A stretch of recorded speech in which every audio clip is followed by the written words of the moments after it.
I would like to welcome you to this wonderful and rather unusual conference. In an open and impartial atmosphere. Now it's starting now.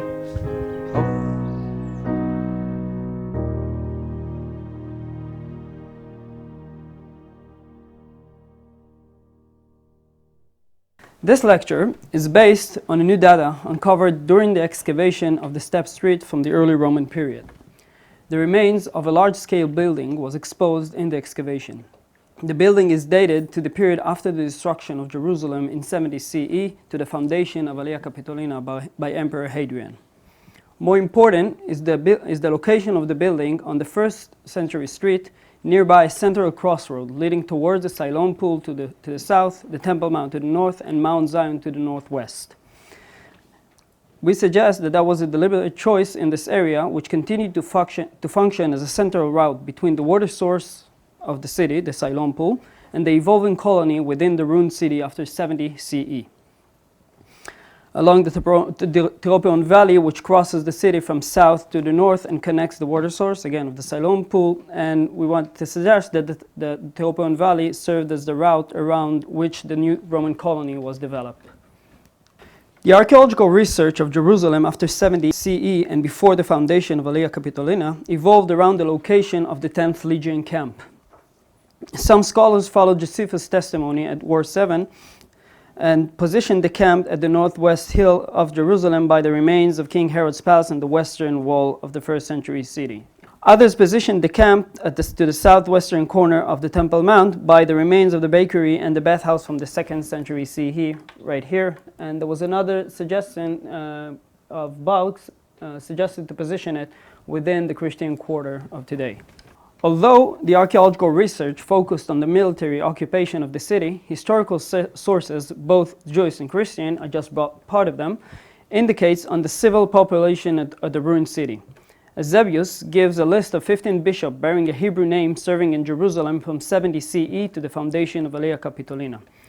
Epiphanes remarks Hadrian's visit in Jerusalem, where he witnesses the ruins of the city, are part of few houses, small church, and 7 synagogues. The archaeological data from this period is very little and hard to distinguish, and therefore it was discussed along with the archaeological data from Aelia Capitolina.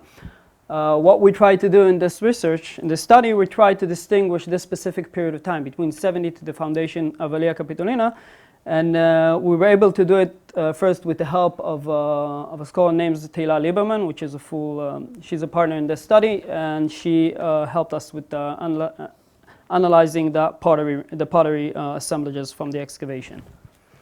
Recent excavation and studies enabled a significant breakthrough in the ceramic research of this period, mainly following the excavation and publication of 2 key sites. The pottery workshop of the 10th Legion Fratensis, discovered in Binyanei Haoma, which is Jerusalem Congress Center, located to the west of Jerusalem, and the settlement of Shuafat, discovered along the main road leading to the city to the north. The finds from these sites verify the typological development of the local pottery, thus becoming a key to the understanding and distinguishing specific stratums within Jerusalem. In Shuafat, to the north of Jerusalem, Bar Natan and Sekler Parnas excavated the remains of a village of mixed Jewish pagan residents. According to the ceramic and numismatic evidence done by Shulamit Terem and Gabi Bichovsky, this village was established several years before the destruction of the temple in year 70 CE and was abandoned for an unknown reason around the year 130 and around the foundation of Aelia Capitolina. The pottery workshop at Jerusalem Congress Center, west of Jerusalem, were excavated over the past few decades by a list of distinguished people, which is mentioned here. A lot of excavation have been done there. Workshops of pottery production were exposed at the site, apparently active from the 2nd century BCE until the late 2nd century CE. Analysis of the ceramic assemblages uncovered in the workshop enabled identification and definition of several production stages within the late 1st and 2nd centuries CE. Stratum 4 in Binyanei Haoma, the Jerusalem Congress Center, was dated later than Stratum 5 to the 2 last thirds of the 2nd century CE. The ceramic finds from the different phases of these 2 sites shed light on the typology and chronology of ceramic culture during a previously unknown period. Apparently, some of the vessel form typical to the late Second Temple period continued to be produced by but by different production workshops, while other forms ceased. On the other hand, new vessels were introduced in the local pottery market by the Roman legion, very soon becoming the most common forms in the local pottery assemblages. The ceramic culture of Jerusalem continued traditions of the Second Temple period, but also adopted new traditions introduced by the Roman culture. The very same types were extracted from a structure exposed at the Step Street excavation, allowing us to date it to this time period. We will now present the result of this excavation. The Step Street excavation takes place in the heart of the city of David Hill under the direction of Nachshon Zanton, Joe Ziel, and myself on the behalf of the Antiquities Authority. The excavation is funded by the City of David Foundation, and it's located along the Tiropeon Valley, which connects between the Siloam Pool and towards the Temple Mount in the north. This study will focus on a newly discovered structure and its location on the Step Street. The structure is dated to the time frame between 70 CE and the mid-2nd century CE. In our opinion, all of this point on the continuity of the use of this street section after the destruction of Jerusalem toward the establishment of Aliyah Capitolina by Emperor Hadrian, an era called in the archaeological research of Israel between the revolts, meaning the destruction revolt and the Bar Kokhba revolt. In our view, this point is important for understanding the urban development and the boundaries of the emerging Roman colony.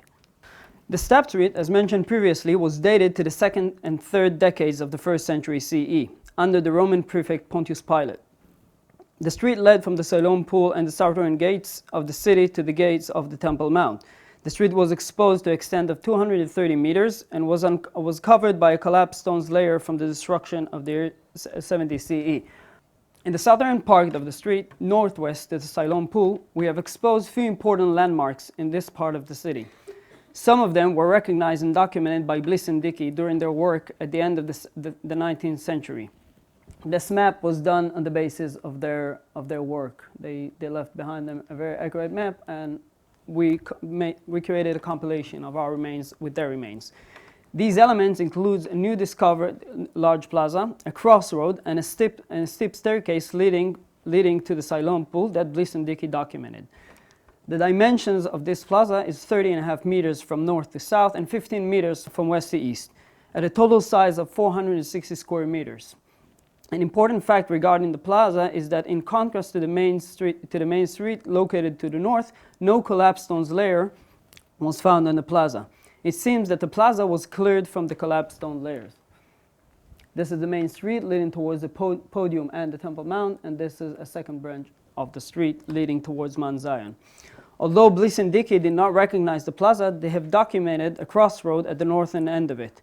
It includes the main street leading to the Temple Mount, and additional a line northwest ascends on the eastern slope of Mount Zion towards the Dung Gate. They have dug 10 meters of this street, which was 3.5 meters wide. I shall refer to this area later in the context of a large structure recently exposed to the south of the plaza. The structure was built directly on the Step Street level and it's on its western side. It was exposed to a length of 15 meters from north to south, but this is not its full length. Its full length is unknown because it continues into the southern section of the excavation. The exposed width of the building from east to west, which continues into the western section of the excavation, is about 3 meters. A number of phases were identified in the structure. It will be noted from now that the two phases of activity in the building are dated to the range between 70 CE and the middle of the 2nd century CE. It appears that Bliss and Dickey dug one of their tunnels through the structural walls, but it is not mentioned in their account on the street. We will see some of their tunnels later. In the first phase, the building was built of ashlar stones and refined stones on both of its faces.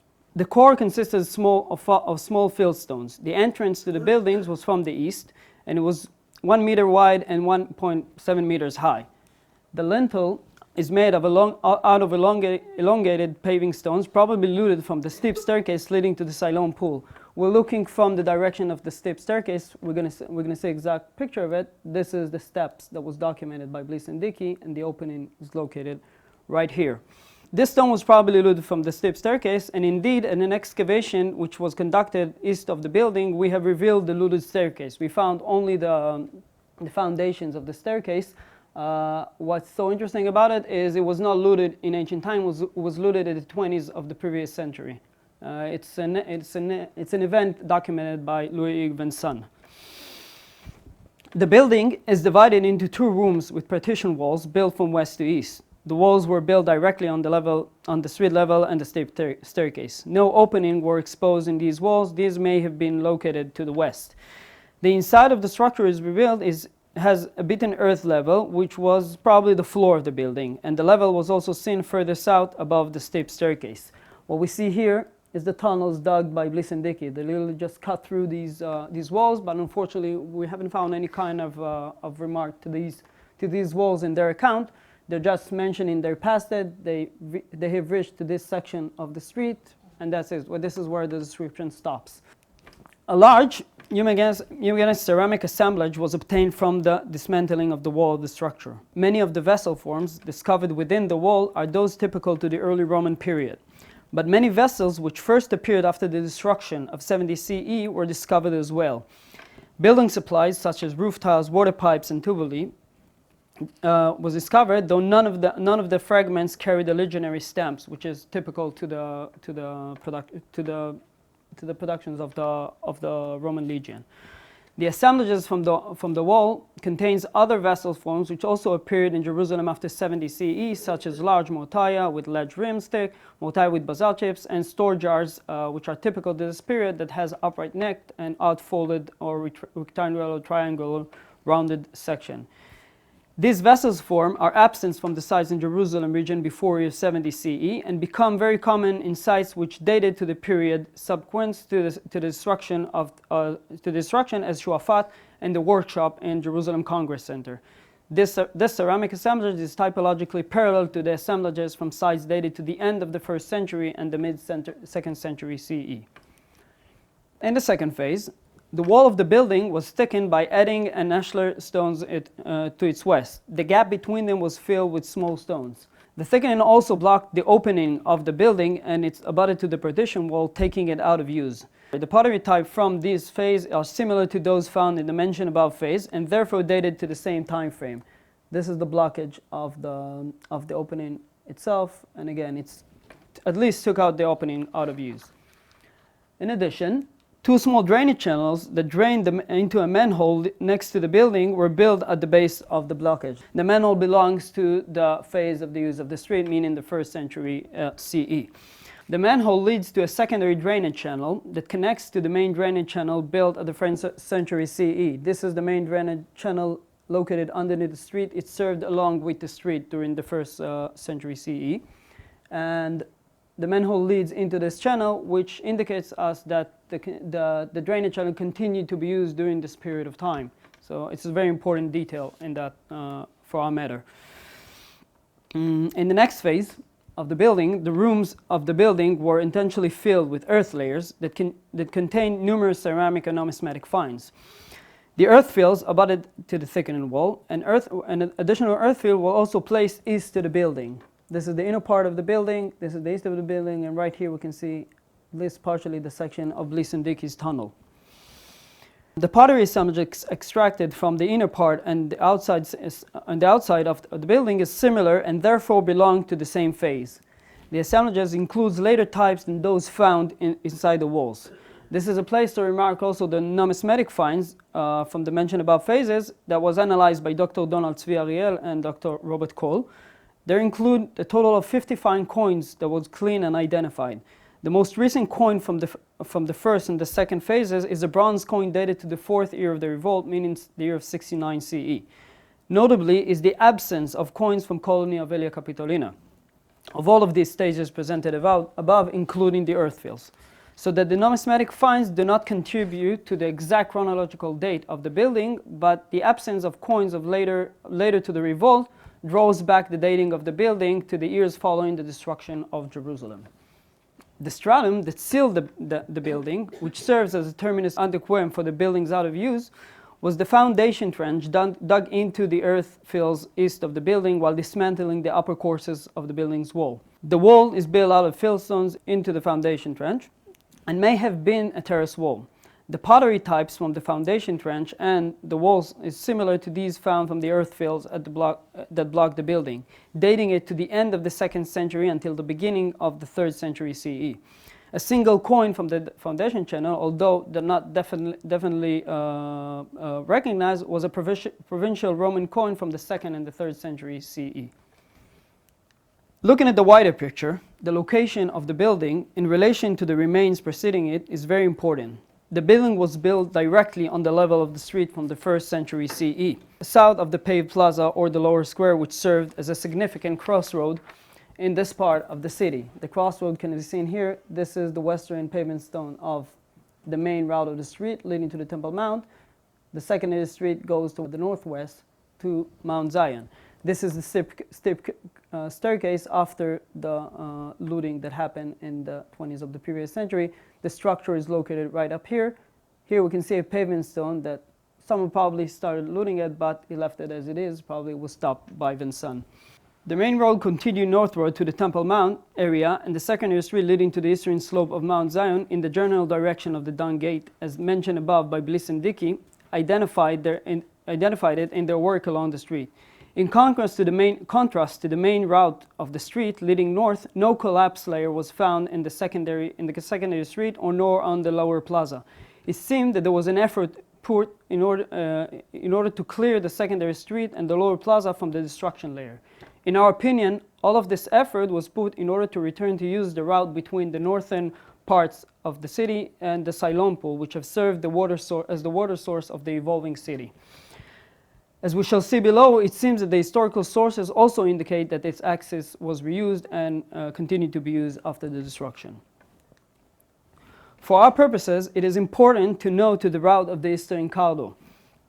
We would like to suggest, based on the topographical analysis of the location of the remains from the 2nd century in relation to it, and its continuation to the south connects to the northwestern section through the square and to the building further to the water source. We want to prove that the Eastern Caldo actually connects this route.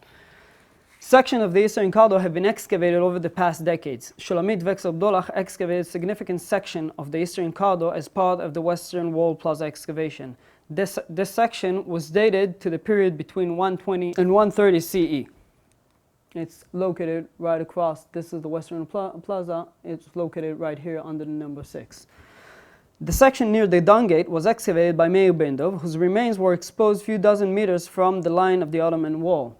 This is a picture it was taken outside of the wall. This is the Dung Gate is located, the modern Dung Gate is located to the left of this picture, and it continues right about this point behind the bus. So it was covered by the modern wall.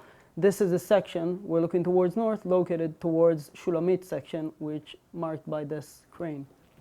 Indeed, no further sections of the Caldo were excavated south of Bendov excavation. But in our opinion, the few historical sources dealing with this period indicates the route of the street that descended from the eastern slopes of Mount Zion to the Teporoin Valley and the Siloam Pool. The few historical sources may be related to the archaeological reality presented above. The traveler from Bordeaux gives an important geographical detail regarding the route descending from the city to the Siloam Pool. He noted that the route from the city to the Siloam Pool descended to the valley to the left of Mount Zion, meaning the Tyropeon Valley. He was looking towards south. An important figure regarding the nature of the construction of the street comes from the Chronicle Pascalais. We are aware that the source is relatively late from this period, but the description of the street linked to an earlier route continued used during his days. Yoram Tzafrir suggested in the past that this source indicates on 2 phases. The first phase is the Anaptomoy, meaning a staircase. The Chronicle indicates that it preceded by the Dud Capilon, that is, the 12 arches or doors structure. In light of this, we would like to suggest 2 phases. The first, the Anaptomoy, which is a step street, aiming to an earlier step street along the Tyropean Valley, and in our view should be identified with the northwestern street ascending from the lower plaza mentioned above. The second, the Dud Capilon, aimed to the vaults of the buildings that were exposed on both sides of the Eastern Caldo and documents as shown by Vex-Abdollah, Keselevich, and Greenwald. However, it should be noted that this interpretation of this concept are still not fully clear.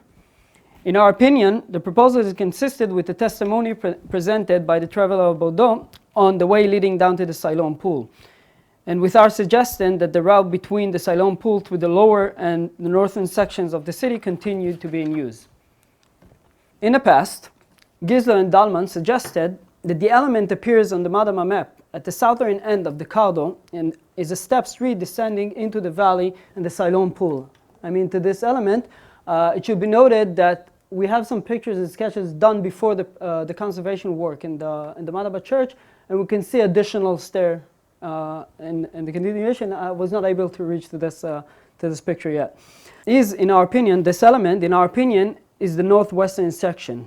The deviation of the street from the eastern Cardo does not continue in the same axis. It breaks a little bit towards the east. It may be also consistent with the course of this route on the eastern slopes of Mount Zion, along with the direction of the Teropeon to the Siloam Pool. To conclude this lecture, we first demonstrated how we are able to identify and isolate layers from an unknown and short period of time by comparing the well-identified layers in a complex assemblages in sites close to Jerusalem, like the one that presented above, and by that filling the gaps of our knowledge of transition periods. It is also possible to suggest that these strata may be re-examined in a previous excavation that were conducted in the city. The focus of the lecture is a structure that we believe should be dated to the period between the destruction of Jerusalem and the beginning of the 2nd century CE. The foundation of the building was preceded by the evacuation of the collapse of the destruction and the returning to use of the route between the Siloam Pool to the northern part of the city. It is also possible to suggest that the eastern Cardo is a direct continuation of the route to the Damascus Gates on the basis of the topographic route located on the eastern slopes of Mount Zion and the western bank of the Teropean Valley, which is seen here. Considering this, we'll also propose a new understanding of data from the historical sources such as the Travel of Bordeaux and the Chronicon of Paschale, and even the map of Madaba. I just played my imagination here. That could be the staircase leading up towards the Dung Gate. The data presented above suggests to our understanding that the core which the Roman colony evolved in the period following the destruction is aligned along the axis presented in this study, meaning the Teropean Valley, and it may even reopen the discussion on the southern boundaries of the Roman colony, Alea Capitolina. Thank you very much.